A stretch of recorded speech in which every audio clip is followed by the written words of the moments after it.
Are you open to talking about the ball of the Brawl in Belleville or what? Because that's got to Oh, be yeah, one of we the most gotta famous hear things about ever that. happened in Belleville. So for anyone I that do doesn't know, there was that. a huge brawl, right? And Matt, I Yeah. think it was Matt Pellick, just completely Yeah. jumps you like out of the blue, right? So he can't have just lost his head over your because you bumped him a little bit, right? There was nothing big.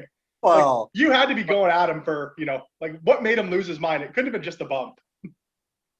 no, he had a. It was funny because I actually played with my first year in the AHL. He played with Worcester when I went there. Yeah.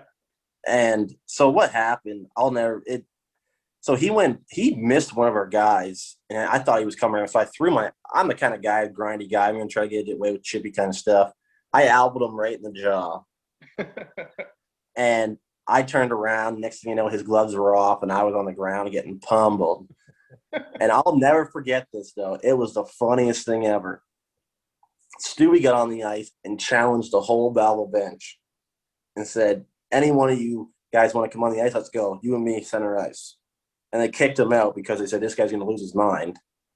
Well, Butch was our coach that year, and I won't forget this. I was on the bench, kind of like in the, when Yardman, when you get kicked out, you can come back and stand by the glass in the stands by your bench.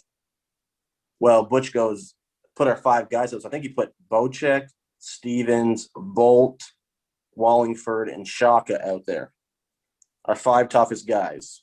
We had a tough team that year. Yeah. For And sure, yeah. he basically said, you guys know what to do. They don't pick on our 16-year-old like that. And that it all just ensues. And Oh, It was crazy to say, yeah. And here, the funny thing is, here I am, a 16-year-old kid after the game. Like, well, I think we lost that game too. But here I am in the dressing room, like, fuck, I just started to brawl. Like, what's the coach going to come in and say to me? But there's probably suspensions coming to this. He comes in and taps me on the shoulder and goes, way to go, kid. I was oh, like, no way. That's crazy. You're like fired up. Oh, shit. yeah. I'm going to do this again. I was like, serious? He's like, I like the style of play. That's why you play. I'm like, all right, that works.